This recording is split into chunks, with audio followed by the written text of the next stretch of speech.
Hello, everyone. My name is George Nichols, and today I'm here with Fred Militello, who is the proud owner of 212 Mortgage, which is a mortgage brokerage firm located in Bel Air, Maryland. Fred, thank you for being here today. My pleasure, George. Thanks for having me. Yeah, not a problem. So Fred, the topic of this video, and to everyone else who's watching, is going to be about sort of an introduction on the ways to finance a property, and not just any property, but an investment property, which is why I have you here today, Fred, because I couldn't think of anyone else to ask when it comes to just loans in general. And you introduced quite a few of loan products that are geared towards investors, so I wanted to share that with everyone else. With that being said, my first question to you, Fred, is why should people even consider purchasing an investment property in the first place? Well, I'll tell you, first of all, there is no better wealth creation vehicle than through real estate. If you look back over the past 20, 30, 40, 50 years, most of the wealth in this country has been passed on to the next generation through wealth accumulation in real estate investing. So first and foremost, it would be to create a legacy for yourself, for your family, so you can have passive rental income coming in the future is the most important key. The other thing that I'm starting to see locally in the Baltimore metro market is that the home prices in relation to what you can get for rent are very, very extremely attractive that you wouldn't be able to get in some other markets in the country. For example, if you were going to look to buy a single family home in Manhattan or San Francisco, you would be paying in excess of $1 million plus to rent it out for maybe $4,000, $5,000, $6,000. However, you can pick up investment properties in and around Baltimore for sometimes under $100,000 or right at $100,000 that can generate $1,100, $1,200, $1,300 a month in rental income. So when you put that up against what your mortgage payment would be, your payment all in would be maybe $500 a month, and you're renting it out for $12 or $13. It's almost a no-brainer. I mentioned earlier that you're a mortgage broker. Why should people even use a mortgage broker? Like, what's the benefit of using a mortgage broker to finance an investment property? When it comes to investment property purchases, a lot of buyers really don't know the ropes. They might know how to buy a condo, a single family, their primary residence, but they really don't know what is associated with buying an investment property. Meaning, are you going to put it in an LLC? Are you going to hold it in your personal name for protective reasons? What banks are actually lending on investment properties? Are some banks that do not lend on properties that are not owner occupied? Loan amounts. A lot of banks have minimum loan amounts where they won't go as low as $50,000, $60,000 on a mortgage. And also the myriad of programs we have when it comes to investment property lending, that we can utilize the rental income to offset the borrower's debt to make them qualify. So the reason you should use a mortgage broker in doing this is because we have access to all the programs. We understand real estate investing frontwards and backwards. We have lower loan amount limits, and we really have a wide array of income documentation and alternative lending that could help. I mean, I'm sure any prospective investor that's watching this is, you pique their interest, but they're still on edge. And if you could explain to them and to myself why it's preferable to use a loan when purchasing an investment property over, say you have a boatload of cash under your mattress. Why should you use a loan instead of other means of purchasing a property? Sure. So you've heard of OPP, other people's money. What it comes down to is when you're looking to buy your personal home, you want something that is going to, you want a mortgage program that's going to be like a 30-year fixed, that you're comfortable with the payment every month, and that's your primary home that you're going to be living in. And ideally, you want to put as much down as possible to keep your mortgage payment affordable and low. That's because you're living there, you're going to raise your family there, get married there, so on and so forth. When it comes to an investment property, it almost has to be more of a transactional, business-oriented manner in which you approach it. And ideally, you rather use other people's money, using the bank's money to get into a property. For example, let's say you have $50,000 and you see an investment property that's worth $100,000. You're not going to put all your $50,000 into that. It would be silly. The bank is going to require 20% down. 20% of 100 is 20,000. Then you got to set aside some money for closing costs and repairs and stuff that we'll get into. And you also want to be able to take that other 20, 30,000 you have in the bank and put it into another investment property, and then another one after that.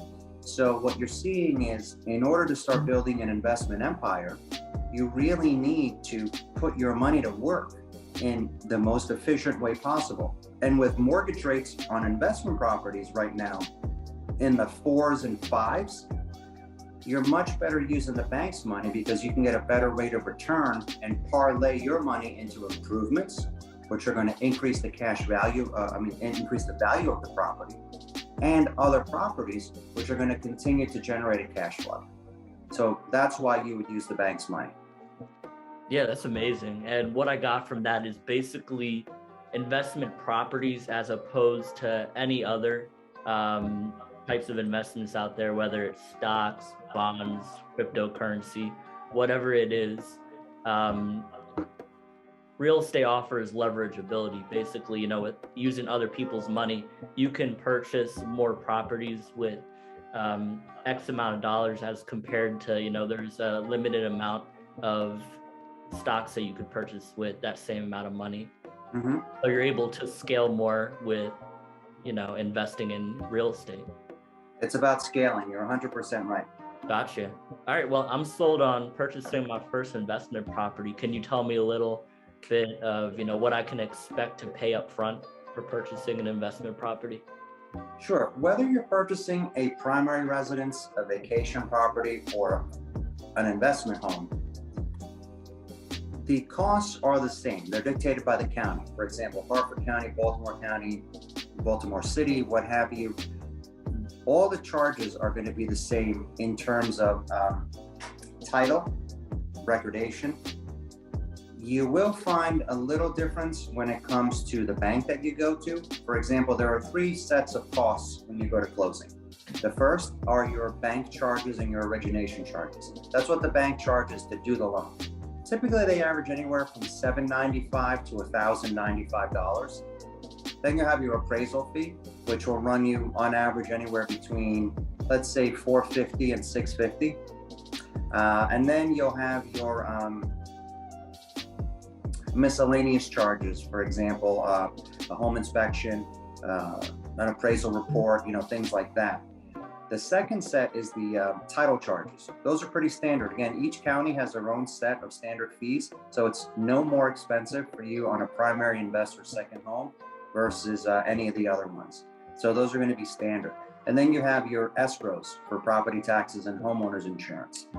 I will tell you the 2 biggest differences when it comes to investment properties are, number 1, the bank is going to require you to basically escrow the entire year of property taxes when you're doing the mortgage. So if your property taxes are maybe $1,500 a year, $2,000 a year, they're going to want the entire year escrowed. Whereas on a primary residence, you may get away with only escrowing 3 or 4 months worth of property taxes. So that's number 1. Number 2, origination charges. The banks that are doing these types of investment property loans will charge what's commonly referred to points. For example, 1 point or 2 points of the loan amount. So if you're doing a $75,000 loan, 1 point equals 1% of that. So a $750 additional origination charge. 2 points would be naturally $1,500 additional origination points. So really what you're seeing is you're seeing a little bit of an increase in origination charges and a little bit of an increase when it comes to property taxes. That's the real big difference. So a good rule of thumb is 5 to 6% of your purchase price is what you should anticipate paying for closing costs. So if you're buying a property for $100,000, you're going to be somewhere in the $6,000 range for closing costs. Got it. And that's not including the down payment, which is 20%. 20%. Yeah. That's correct, 20%. All right, cool. So as a mortgage broker, what are some of the requirements that you go off to decide whether to accept or decline someone's loan application? Perfect. I know I'm always going back to this, but it's important for everyone to know. Whether you're buying a primary residence, a vacation home, or an investment property, the three pieces of criteria never change. Credit. First and foremost is credit. The bank wants to see that you are credit worthy and that you're paying your bills on time, because they are basically extending credit to you. So you have to be credit worthy. 660 minimum credit scores for investment properties. I know on Fannie and Freddie on primaries, you can get away with maybe a 640 or even a 620. But investment properties, you really need to be shooting for a minimum 660. That's number one. Number two is debt to income ratio. Income. The bank wants to see that you have the ability to repay your loan. So when it comes to debt to income ratio, they're going to want to see that no more than 45% of your gross income is going towards this new mortgage and all your other debt.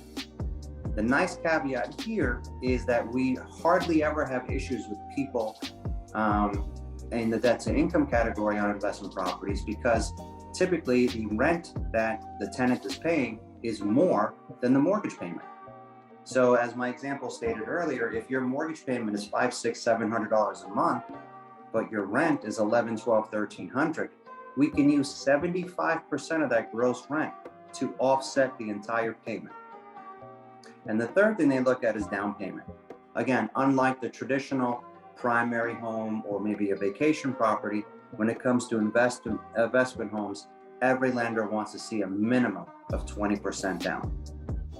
So three things: credit, income, and down payment. 660 credit, good income, and hopefully a rental lease, and then down payment of 20%.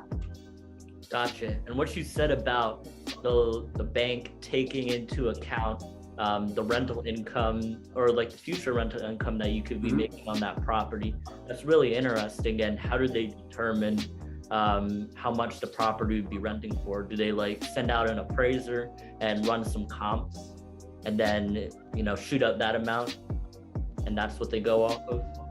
Yes, that's a very good question that you bring up. Again, how do we know how much it's worth? How do we know how much it's rented for? When it comes to investment properties, the lender places a tremendous amount of influence on the appraiser's ability to do their job. We will order a standard appraisal with a supporting rental comparable schedule. So not only is the appraiser going to go out there and value the property from a property standpoint, they are also going to run, that's a value analysis, they're also going to run an income analysis based on what other properties in the area are renting for. So when that report is compiled and brought back to the bank, they look at it, and not only do they have the value analysis, they also have the rental income comparison and make sure everything matches together. Wow, that's really awesome. And then, so as a mortgage broker, are there any properties that you kind of are on edge about lending on? And if so, what type of properties are those? Like, what are some of your big no-nos when it comes to properties not to lend on? So we handle all types of investment properties, whether they're single families, 2 to 4 families, multi-families. We even get involved with condominiums, cooperatives, mixed use commercial properties as well. What banks really want to stay away from are 2 types of properties. One, they really don't like doing mobile homes. And 2, they don't really like doing some manufactured properties, modular construction. The modular, not so much these days, because banks aren't really opening up and lending on those. But there may be some pitfalls when it comes to manufactured homes based on when they were built. For example, if you had a modular, if you have a stick-built home, which is basically a home where they come to your house, they do the foundation, and they come and frame it, the traditional way of building. That you're not going to have any problem with. When you have a manufactured home, it was typically brought on site on flatbed trucks, and it was assembled on site. If your manufactured home is older than, let's say, like 1980, 1978-ish, a lot of banks will shy away from that. Just because of the quality of construction and some of the other nuances around it. They don't feel that's a good asset to lend on. With those practices improving over the years and homes being built a lot more, better, that they are opening up to those. When it comes to mobile homes, they really don't like those because there's typically ground rent associated with them, and the asset can be basically lifted up, loaded onto a trailer, or towed away. Right, yeah. Nowhere to be seen. Nowhere to be seen. So when a bank comes knocking on your door wanting to post a foreclosure notice, all of a sudden the mobile home is gone. Have you ever seen that happen before? I haven't, no, because I don't lend on mobile homes. Oh, gotcha. For That'd that be reason. funny to see, though. Yeah, it would be. Yeah. It'd be a good cartoon, a Sunday cartoon. It would be, yeah. So at 212 Mortgage, what are some of the loan products that you guys offer that are tailored to investors? That is a great question, and that's one we can answer unequivocally better than a lot of other lenders out there. I'm excited to hear it. Yeah. So, investors don't think like a traditional home buyer. They think about cash flow. They think about appreciation. They think about that BRRRR method. Buy, renovate, rent, refinance. They love that. Their money's got to constantly keep moving. They can't just sit in one space on a 30-year mortgage and wait for it to appreciate. So we offer a ton of programs, for example, portfolio. So if you find a block of property somewhere that you want to buy, and there's 2, 3, 4, 5, 6 properties within the same block or neighborhood, I can wrap those into one portfolio loan. So I give you one loan and encumber all the properties. That's pretty neat. That's a portfolio rental loan.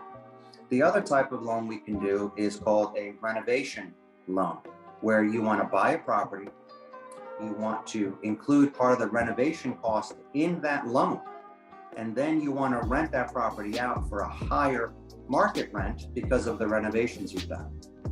The third product we offer is a fix and flip loan for investors. That's similar to the one I just described in the sense that you need money to buy the property and also to renovate it, but then you're going to flip out of it and put it back on the market for resale and capture that price appreciation. And then the fourth one we deal with is called a debt service loan, or a no income, no ratio loan, meaning the bank does not look at those 3 factors as I mentioned before: credit, income, and down payment. They look at really the first one and the third one. They want to make sure you have a minimum 680 credit score and putting at least 20% down.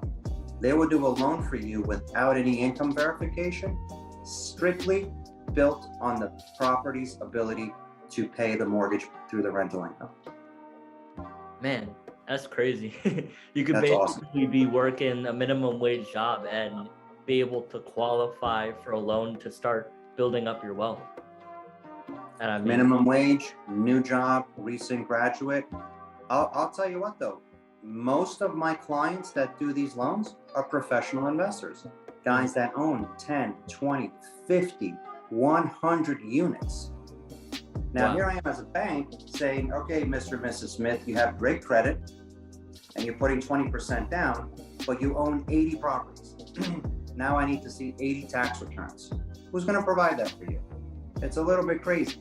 So what ends up happening at that point, the bank then basically allows us to forego the income verification as long as the property can sustain itself.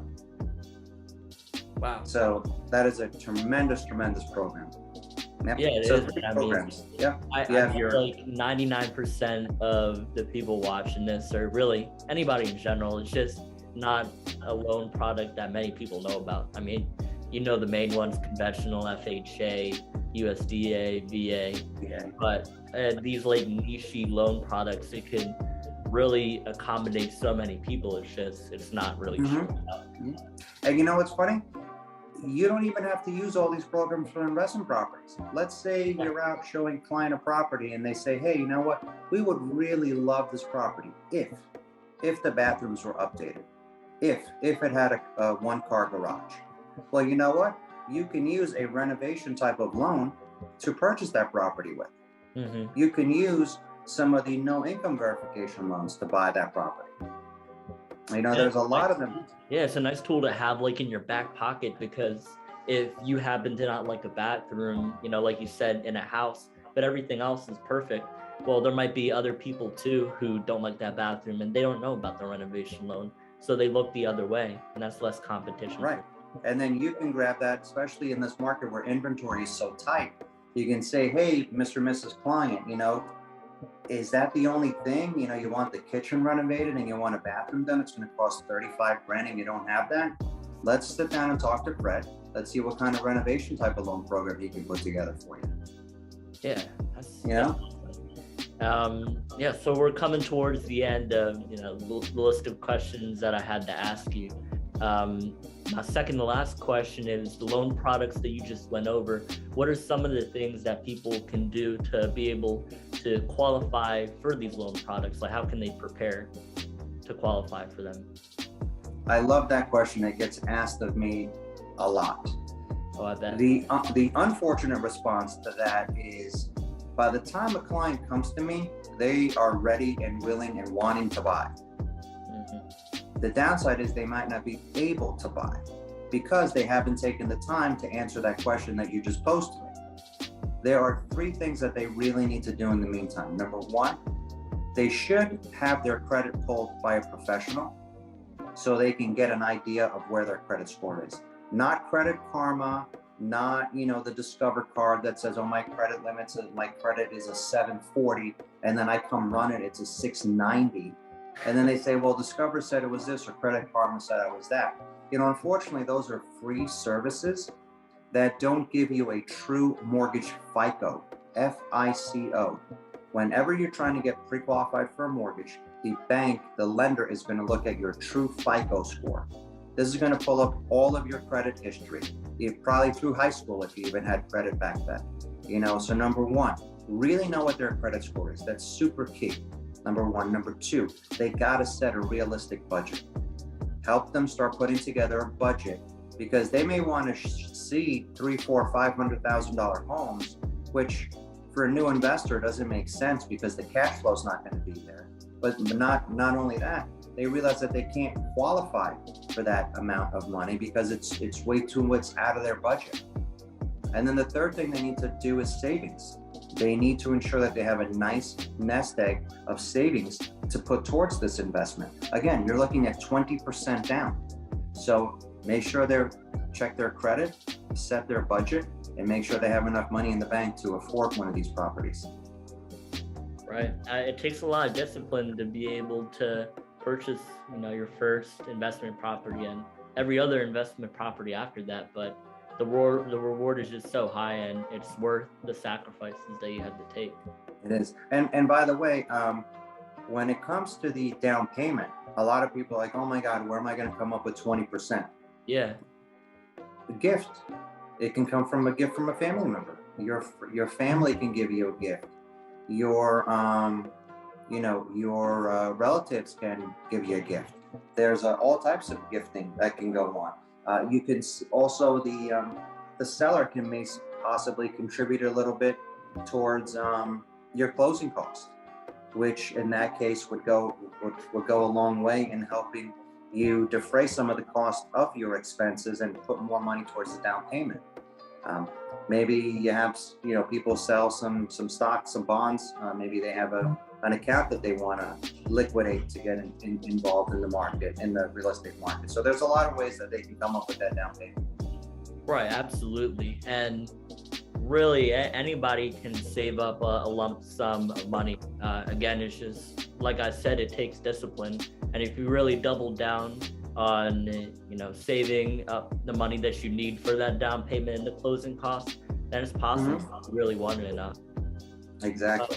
Yeah, I mean, I absolutely loved everything that you said throughout this interview, Fred, and I'm sure everyone else who's watching and who made it to the end loves what you said as well. So if they're interested in purchasing an investment property and using a loan to purchase that investment property, or really any property, matter of fact, how can they reach out to you? What's the best way to do that? That's simple. Let me just pull out one of my cards here. There you go. Oh, there we go. Call them up, guys. And I'll be sure to include your contact info in the description of the video. Yeah, so it's Fred at 212mortgage.com, or you can reach me at 410-688-4794. That's my cell phone. Gotcha. Yeah. There you go. George, as always, it's been a pleasure. I look forward to helping you and to having you and your clients be more successful, whether it's buying a primary home, a vacation home, or an investment property. And you know what they say about investment properties? You can't just have one. No. It's rare that you come across someone that says, I own one investment property. They usually own multiple. Yeah, you become addicted after that first one. Yeah. Yeah. Hey, well, thank you, Fred, again, for taking the time to sit down with me today. And thank you, everyone, for watching. This has been great, and I'll see you guys later.